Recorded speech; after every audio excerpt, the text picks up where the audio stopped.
Anger, the emotion that makes you go to the extreme. All emotions have the power to completely change who you are for a period of time, almost like a complete personality shift. Look at yourself when you are angry and when you are depressed. Completely different emotions, different behavior, a completely different person. Emotions have their purpose. You could say they are physiological signals that signal whether whatever is happening is generally good or bad. Of course, you will have the different nuances of good and bad, like jealousy, disgust, fear, and all the other ones, but emotions will indicate to you something. However, people miss this part. They miss that emotions are trying to indicate something, that something is wrong, and that maybe you should change something so you don't feel those negative emotions, or that something is good and that you should probably continue whatever that thing is that making you feel good. Most people don't understand this part about emotions, and I don't know, maybe it's because they neglect their emotions. They don't really care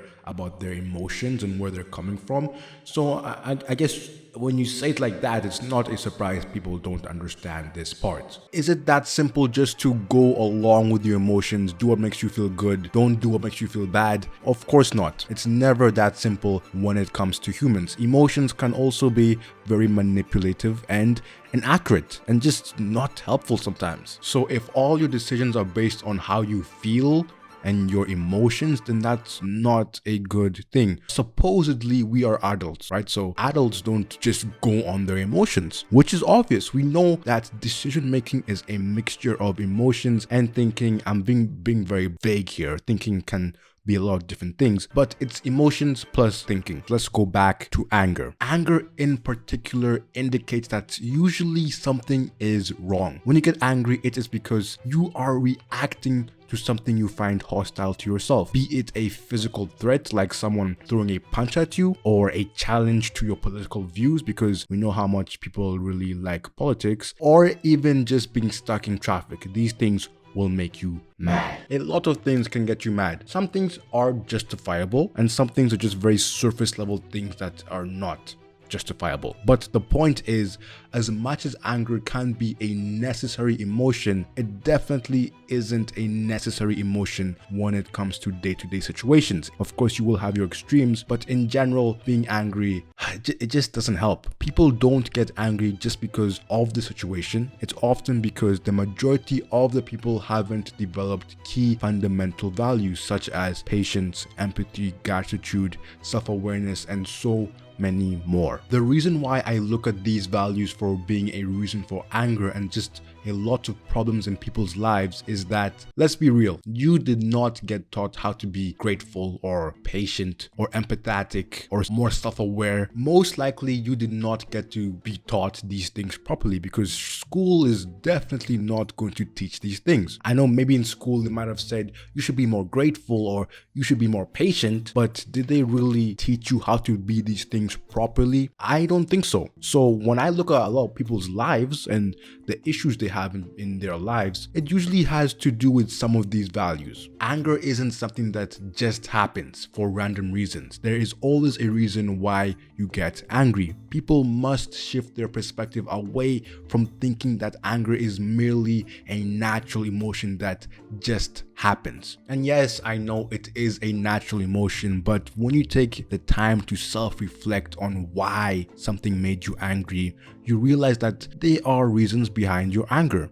It's important to identify these reasons because some, maybe even the majority of these reasons, are bad justifications for why you're getting angry. You may find out that these reasons are formed from insecurities and your ego, from childish and self-centered thoughts. I mean, if this is what is happening, then you should probably investigate. So this isn't you. Being angry all the time because of childish, self-centered, ego-driven, insecurity-driven reasons and justifications, that's not a good thing. And that could be you. But if you don't investigate, if you don't find out, then how will you ever know?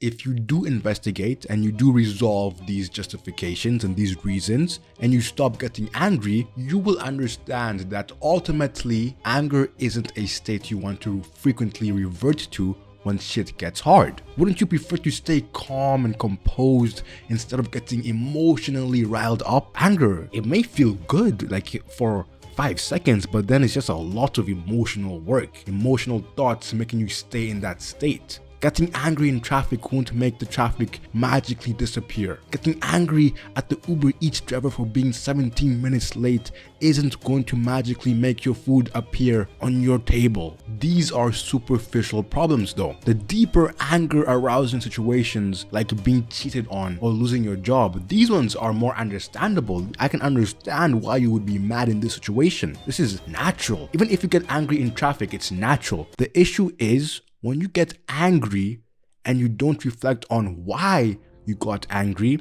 That's the issue. The behavior you exhibit in an angry state is usually not who you aspire to be. It's a lower version of who you truly are. When you reflect on your behavior when you're angry, are you proud of it? Would you want yourself to be in that state more often? Probably not. So I advocate for you and for everyone else watching this video to dig deeper when you get angry. Personally, I don't get angry a lot. I'm a very calm person, and just simply because when I was a kid and I saw everyone around me get mad and angry and I saw how they behaved, I just was like, okay, I'm not gonna do that. I don't want to be behaving like these people, because anger, usually when people behave in an angry state, there is not a lot of positives. So this was enough for me to figure out how to not get angry. You get angry, you reflect on why you got angry and the reasons behind why you got angry. Then the next time you don't get as angry, and eventually you don't get angry at all. But the more common version